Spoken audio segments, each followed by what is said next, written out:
Hi friends, আজকে আমরা বানাবো রেড সস চিজি পাস্তা, যেটা খেতে সত্যি খুব ইয়ামি হয়। চলো রান্নাটা শুরু করা যাক। তার জন্য আমাদের কড়াইতে গরম জল করতে হবে, মানে জল নিয়ে সেটাকে গরম করতে হবে। এবার জলটা একটু গরম হয়ে গেলে তার মধ্যে পাস্তাগুলো আমাদের দিয়ে দিতে হবে।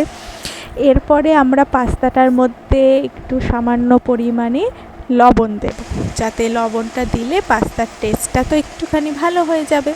আর পাস্তাটা বয়েলড হয়ে গেলে পাস্তার ভেতরে লবণটাও ঢুকে যাবে। এরপরে আমরা জল ফুটে পাস্তাটাকে সেদ্ধ করে নেব। তারপরে আমরা কড়াইতে দেব তেল, সাদা তেল। তারপরে আমরা দেব হচ্ছে পেঁয়াজটা সবটা দিয়ে আমরা আস্তে আস্তে ভেজে নেব। হালকা করে পেঁয়াজটাকে আমরা ভাজা ভাজা করে নেব। ভাজা ভাজা হয়ে যাওয়ার পর আমরা পেঁয়াজটাকে ভালোভাবে নেড়ে নেব। এবার পেঁয়াজগুলো সবটা দিয়ে দিলাম। দিয়ে দেওয়ার পর ভালো করে একটু নেড়ে নিচ্ছি, যাতে পেঁয়াজটা ভাজা ভাজা হয়ে যায়।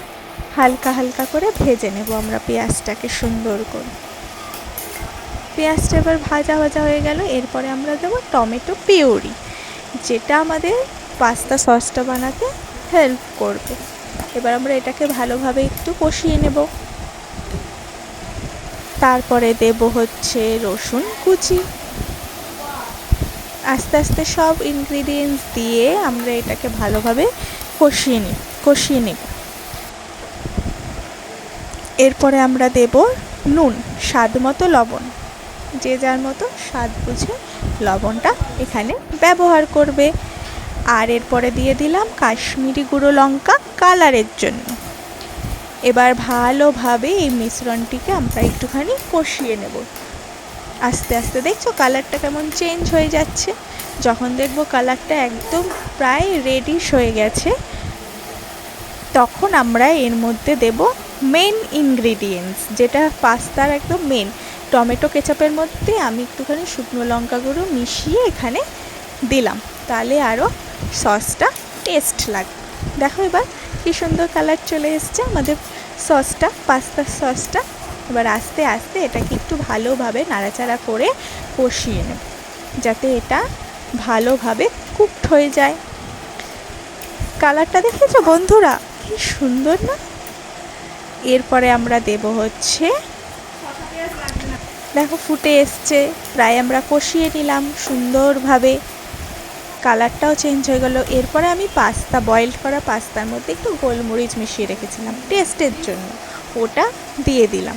এরপরে আস্তে আস্তে আমরা পাস্তাটা ওই সসের মধ্যে মিশিয়ে নেব। সুন্দরভাবে আস্তে আস্তে মিশিয়ে নেব, যাতে সব পাস্তার মধ্যে ওই সসটা পুরো একদম মিশে যায়। আর সব পাস্তাটা একদম পুরো ভালোভাবে মিশিয়ে নিতে হবে। অবশ্যই তখন গ্যাসের ফ্লেমটা একটু লো করে রাখবে, যাতে পুরো একদম টেনে না যায়, একটুখানি অয়েলি ব্যাপারটা থাকে। দেখো আমরা আস্তে আস্তে সুন্দর করে মিশিয়ে নিচ্ছি। ওই একটা ইয়ামি ব্যাপার চলে আসছে না, খুব টেস্টি হয় কিন্তু এটা। তারপরে আমরা দেব হচ্ছে মজেরেলা চিজ। আমরা একটু চিজ দিয়ে এরপরে এটাকে সুন্দরভাবে ঢেকে দেবো, যাতে চিজটা একটু মেল্ট হয়ে যায়। দেখো আমরা আস্তে আস্তে চিজগুলো দিয়ে দিচ্ছি, চিজের স্লাইসগুলো। এটা অপশনাল, এটা যার যে চিজ পছন্দ করে সে চিজ দেবে। যেহেতু এটা আমি রেড সস চিজই পাস্তা বানাচ্ছি, তাই আমি চিজ দিচ্ছি। দেখো কি সুন্দর লাগছে দেখতে, আস্তে আস্তে পুরো মেল্ট হয়ে গেছে চিজটা আমাদের। এবার আমরা এটাকে তুলে সার্ভ করে নেব। দেখো